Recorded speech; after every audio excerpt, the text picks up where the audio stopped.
Good day! In this video, we will talk about the different types of tester, uses of clamp tester, resistant, DCV, AC, uses of analog tester. Let's identify what are the different types of tester. Continuity tester, this one. And what is the continuity tester?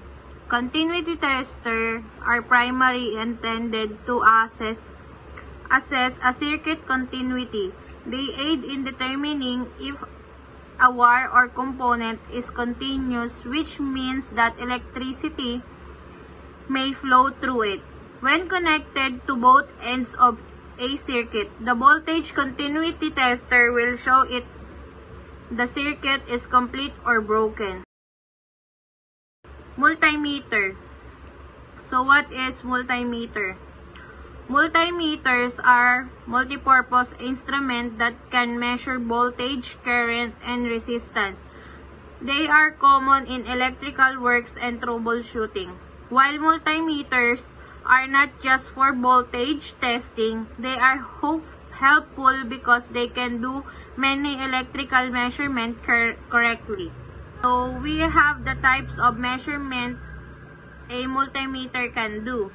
It depends on the types of multimeter you choose. So the first one is the digital multimeter. They measure precisely and display the result on the LCD screen.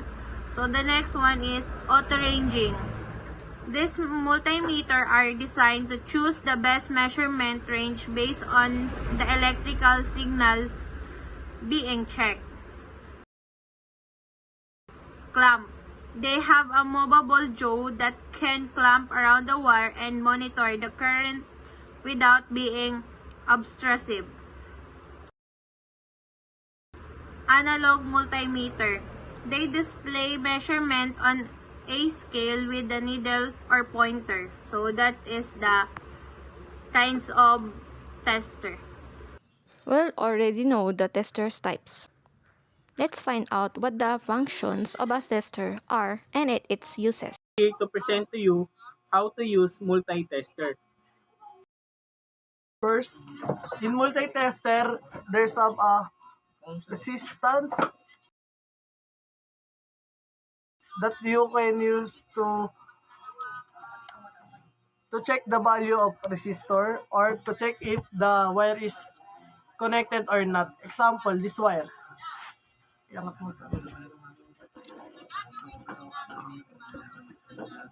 There's a value, ibig sabihin yan, connected itong wire na to. Magagamit din natin ang resistance na to kung pang-check ng value ng isang resistor. Next is DCB. Ano ba ang DCB? Direct Current Voltage.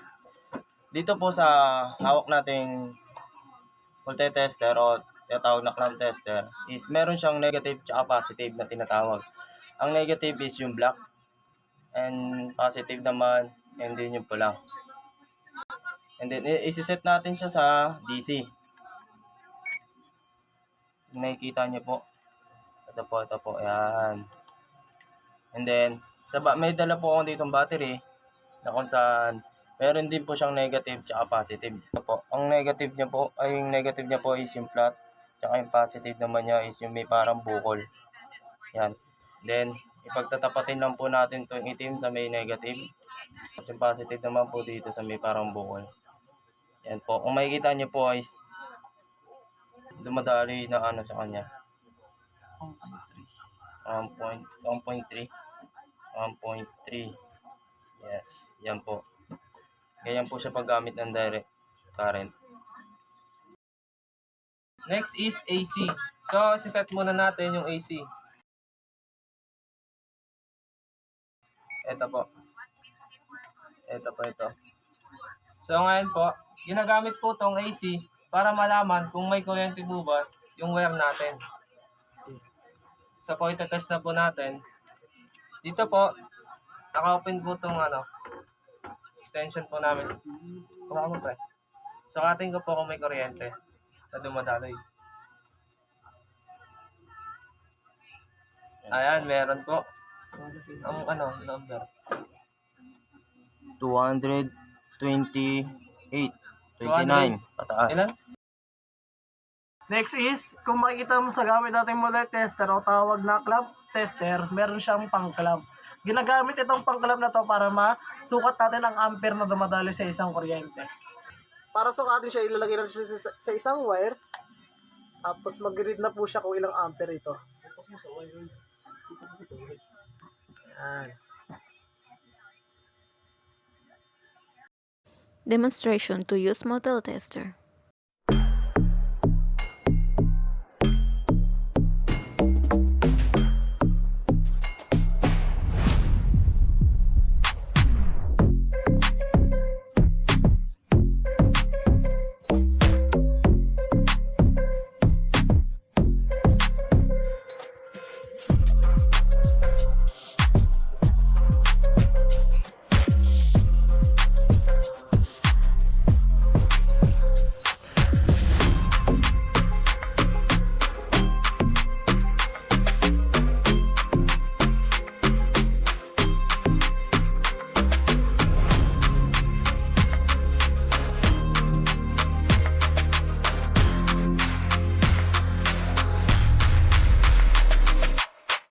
I'm Giancarlo Nabuhay at ako po ang leader ng grupo at nais ko po sanang ipaliwanag kung paano nga ba gumagana ng tester or multi-tester kung tawagin. Kung sa mga naunang nag-report, pinaliwanag kung ano-anong laman ng meron sa ating multi-tester. Meron tayong selector knob, and sa selector knob meron tayong mga indicator. Meron tayong tinatawag na AC, meron tayong tinatawag na DC, and meron tayong tinatawag na resistance. Resistance for checking the continuity or the checking for the resistance or ohms that the circuit is having. And ngayon, paliwanag natin kung paano nga ba nagkakaroon ng kuryente.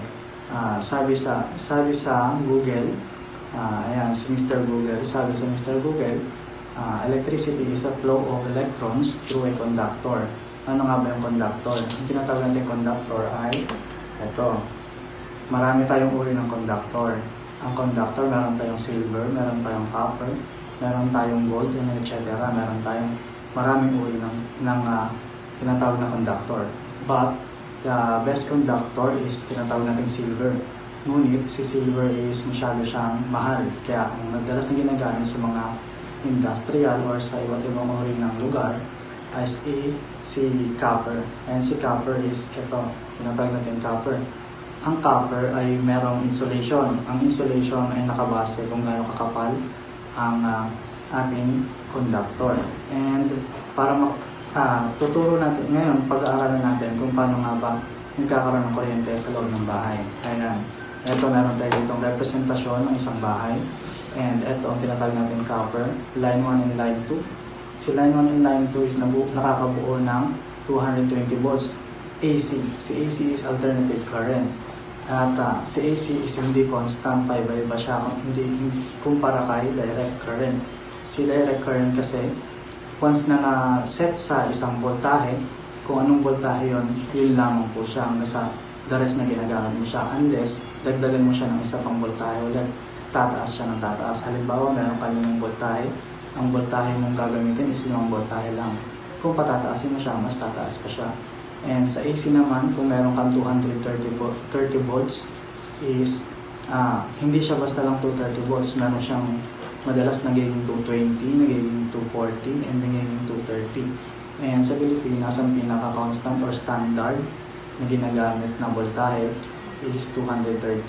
And eto, meron tayo ditong line 1 and line 2. Si line 1 and line 2 is 110 volts. Si line 1, 110 volts. Si line 2, si 110 volts. And papasok siya sa loob ng bahay. Dapat kompleto siyang 220 or 230 voltahe. Ayan, para malaman natin kung tama ba ang pumapasok sa kuryente natin is madalas kapag mali, nagiging corrupted yung ilaw or yung kuryente natin sa loob ng bahay. Ngayon, paano natin siya i-test? Ang una natin gagawin is gagamit ka ngayon ng isa-select mo si multi-tester sa AC. Si AC, makikita mo siya dito sa multi-tester na merong kulay red na indicator. Madalas na nakikita yan dito. At ang representasyon nito is makikita mo meron siyang ACV, ayun si alternative current voltage. And para makuha mo kung tama ba yung voltahe nito na pumapasok is 220 or 240, una mong gagawin, sundan mo yung line 1 and line 2 and kunin mo yung voltahe nun. Pupunta ka ngayon doon, halimbawa meron kang dalawang outlet. Ang dalawang outlet mo is nakakonect dito rekta. Ang line 1 ni outlet, kukonect mo dito. Yung line 2 ni outlet, kukonect mo dito. Ang pagkakaiba ni AC at saka ni DC, si AC wala siyang polarity and hindi siya si AC hindi siya bumabase na kung positive lang, kung negative lang. Si AC kasi kahit magkabaliktad pwede. Pero si DC hindi pwede. Pag nag-test ka ng positive, dapat positive na probe ang gagamitin mo. Pag nag-test ka ng negative, dapat negative na probe ang gagamitin mo. And sa kaso natin is nandito tayo sa house wiring. Sa house wiring, madalas yan is AC. And kailangan natin gamitin is it's either positive or negative. Pwede siya magkabaliktad.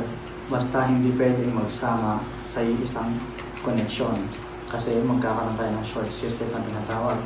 And para malaman natin kung 220 nga ba ang pumapasok dito, sa line 1 and line 2, kailangan natin itong i-test. Ganyan. Marami tayong uri ng tester. Meron tayong clamp ammeter, meron tayong volt ammeter, meron naman tayong analog, meron tayong digital. Ang kadalasan na ginagamit ng mga medyo sanay na is analog.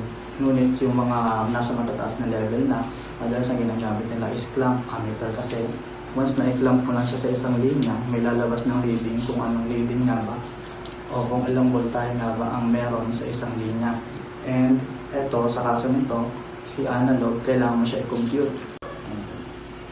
Ayan, si analog, kapag kinuha mo yung voltahe niya dito sa may linya, kailangan mo i-compute kung ano mariread ng tester mo dito sa probe, na sa scale na lalabas. Halimbawa, ang reading is pumalo rito. Ang reading ng AC na pala ay nasa pangalawang scale. Ang tinatawag natin scale, itong number na to nasa itaas, yung mga number na yan. Yung pa-rainbow na number ay yung tinatawag natin scale. Ang tinatawag natin probe ay ito. Ito yung may pula at saka itim na probe. And si probe is nakatutulong para makuha ang linya at ma-detect kung saan nga bang linya ang merong problema gamit ang tester. And balik tayo, sabi si AC, pag tinester mo siya gamit ng analog, is makukuha mo ang reading.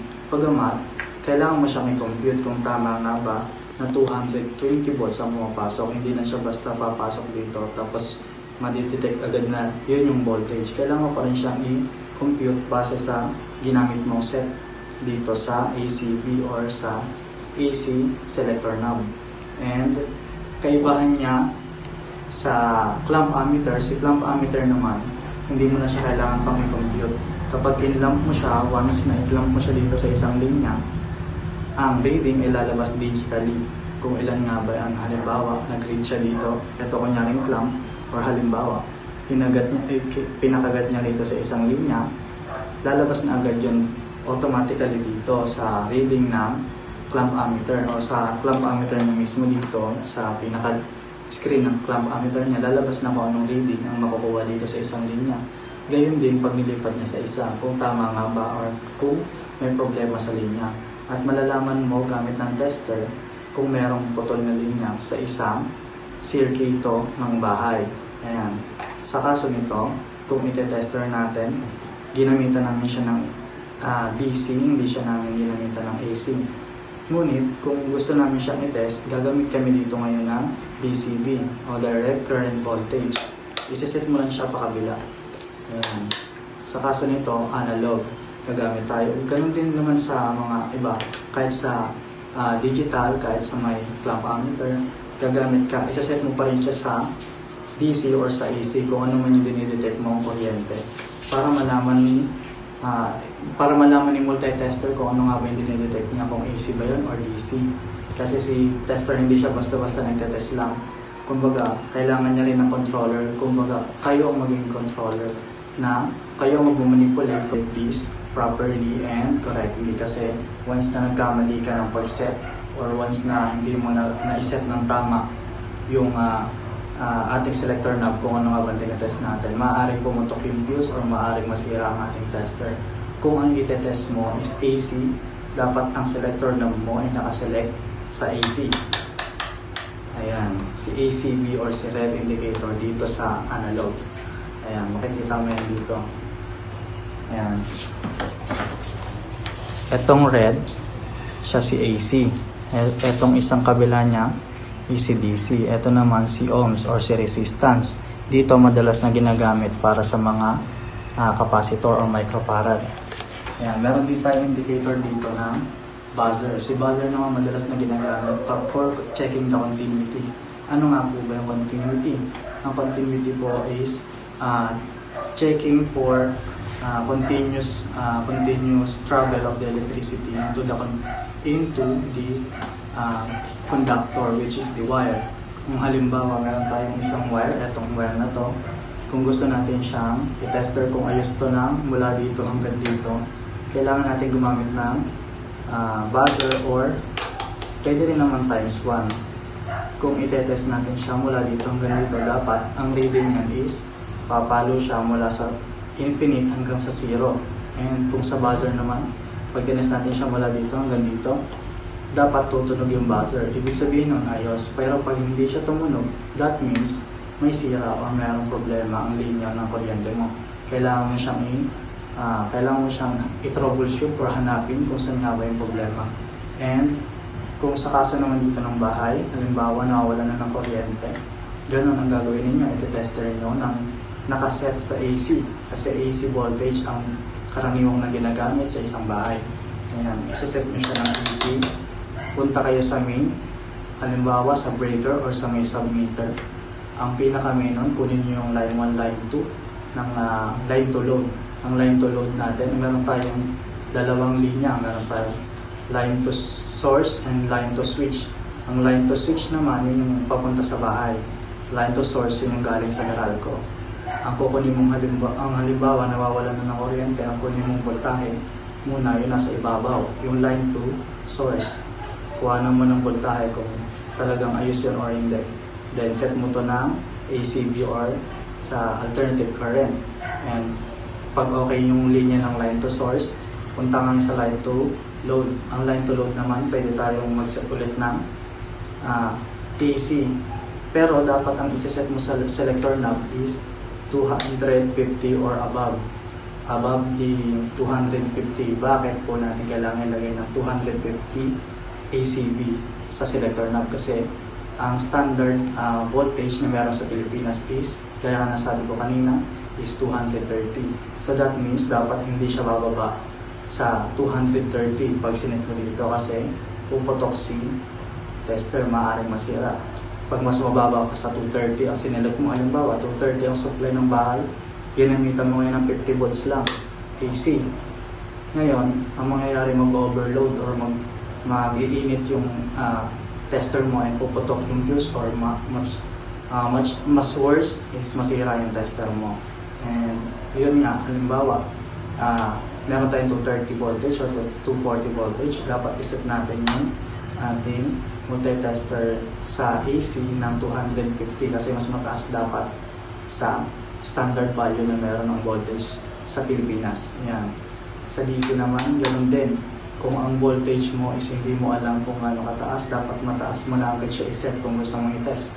Kasi kung mas mababa mo siya i-test, tapos hindi mo pala alam yung pinaka-saktong sukat ng voltahe na meron yung susukatin mo, maaaring masira ito. Kasi hindi akma yung voltahe na sinet mo rito sa voltahe itetest ng tester mo. Kaya siya masisira. And para makita mo kung para maingatan mo yung tester mo, kung gusto mo mag-test na hindi mo alam na eksaktong sukat, dapat i-set mo siya sa pinakamataas na value ng meron dito sa selector knob. Ayan. Dito sa kasa nito, meron tayong 250 and 1000 voltage sa DC. And dito naman sa AC, meron tayong 1,250 na matataas na value ng settings. Ayan. Thank you for watching. Hope you all learned something.